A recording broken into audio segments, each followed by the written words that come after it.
Section 255 running down through to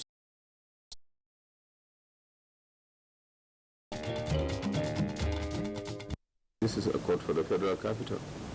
So if there's any ground for experimentation of some acts that are relevant to the jurisdiction of this court, definitely it is the avenue. How then do you fare when a new law comes out and you have the burden of interpreting it first to Nigeria? Will go to lick their wounds with no specific attention in terms of provisions, legal provisions to cater for them.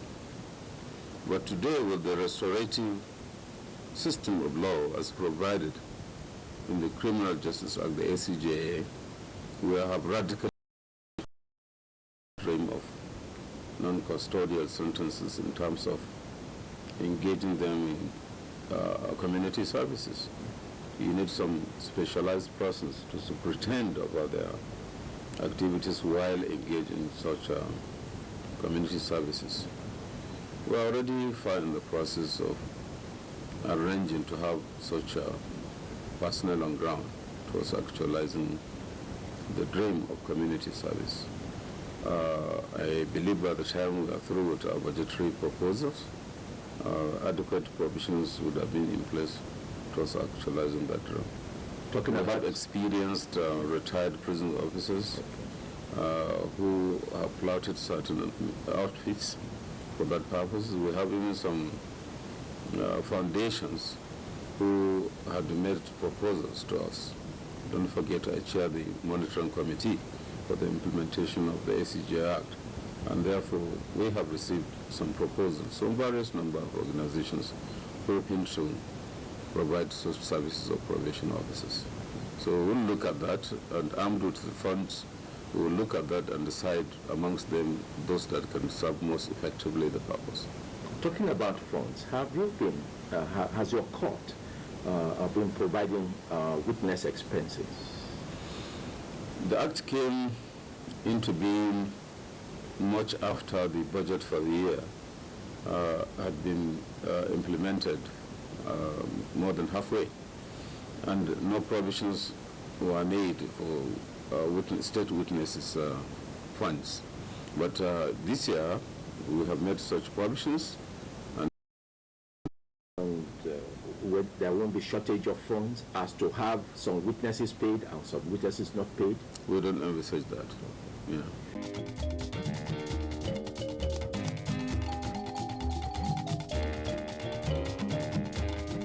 Now let's look at one area you have allowed the public to know, that you are preparing a practice direction for the FCT High Court.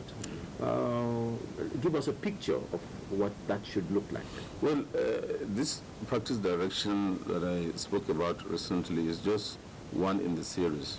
There's a practice direction which already I had signed and is being utilized in terms of enforcement of judgments, which is another area that has been presenting difficulties, real problems that seem to discredit the justice system in terms of delays. We realize that after judgment, some lawyers without the intention of prosecuting appeals, they will just go and file and they will never show up again. And any time there is move to enforce the judgment, they will run and say, we have filed an appeal. Now, I have handed down the practice direction. And part of it is to the effect that unless there is any express order, either from the judge that had taken the decision or the judgment, or from the Court of Appeal, we will no longer stop executing any judgment on mere statement that we have filed appeal. And it is our hope that the spirit behind that will be appreciated by all stakeholders, because the idea is to insulate the integrity of the justice system from being abused through inappropriate use of court processes. Because the dream of every person that succeeded in litigation is to get the fruits of his success at litigation. Now, if anybody is to employ the court processes for the purpose of preventing execution of judgment and therefore blocking that individual who succeeded from reaping the benefits of the judgment, I think it should not be entertained. You know, people don't see the lawyer that comes to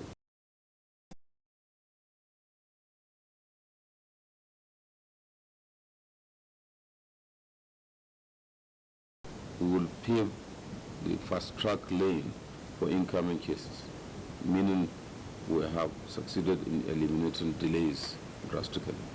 Yeah. This court has widened up so much over the years, and yet we still find that the judges are overloaded with matters.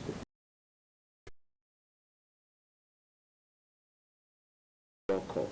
Sure. How is that working out? Well, in my speech during the legal year, we expressed lamentations that although cases had gone to the multi-door court, it is by no means an indication of maximum utilization of the multi-door court. We are still battling with lawyers not wanting to go through the ADR mechanism, even when the then Chief Justice had made a declaration that cases resolved amicably through the assistance of lawyers, through the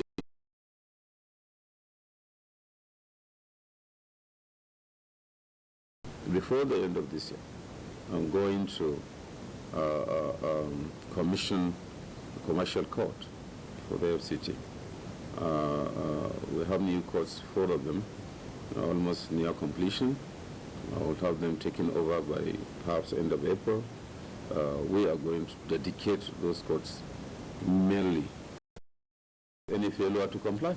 So there shouldn't be any problem of implementation. And where the parties do not want to come back to file their terms, they can, I'm sure they will not have difficulties, because secrecy is one of the cardinal principles of ADR.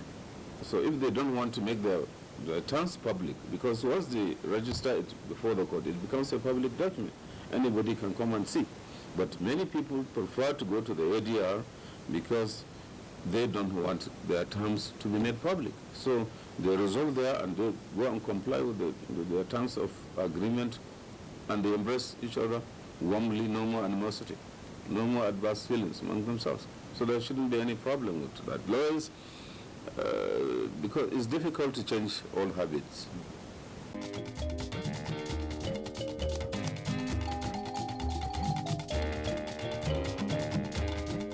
Finally, my lord, yes, in this segment, there are some, although you are a court that is under the federal government, but you also operate as a state court. Yeah. There are some of your colleagues in states that would wish to apply some of the provisions of the Administration of Criminal Justice Act, yeah, and their states are yet to domesticate them. Yeah. What does that kind of judge do?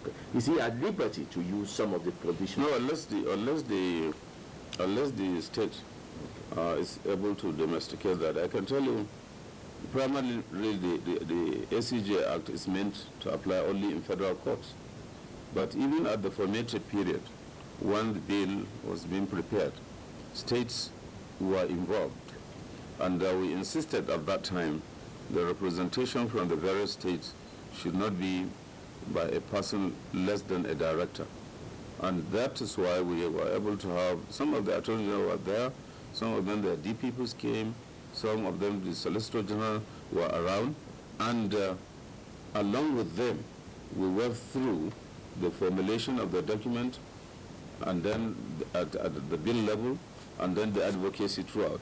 The idea is to tactfully sensitize the states, so that by the time the act came into being as it is today, it will be easier for the states to adopt. Let me take one provision of the SCJ Act. It has outlawed non-legal police prosecutors from prosecuting. It's the international regime. So the same thing here. We are a federation with peculiarities, name them, they're there, of bewildering nature. So, but the issue of police non-legal is a common thing. Not many, particularly these days with the economic recession. A lot of the Ministry of Justice may not be able to get as many lawyers to cover the entire state. So it is acceptable and understandable that the police non-legal minds will still have to do some bit of prosecution until when they are able to get enough manpower in the Ministry of Justice.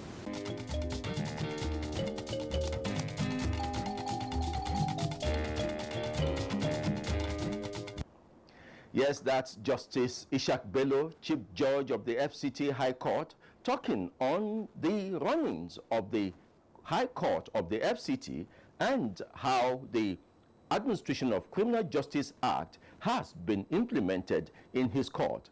He also talks about how states can benefit from adopting or domesticating, as they say, this Administration of Criminal Justice Act for the general enhancement of justice dispensation in Nigeria. That has been the scale for you today.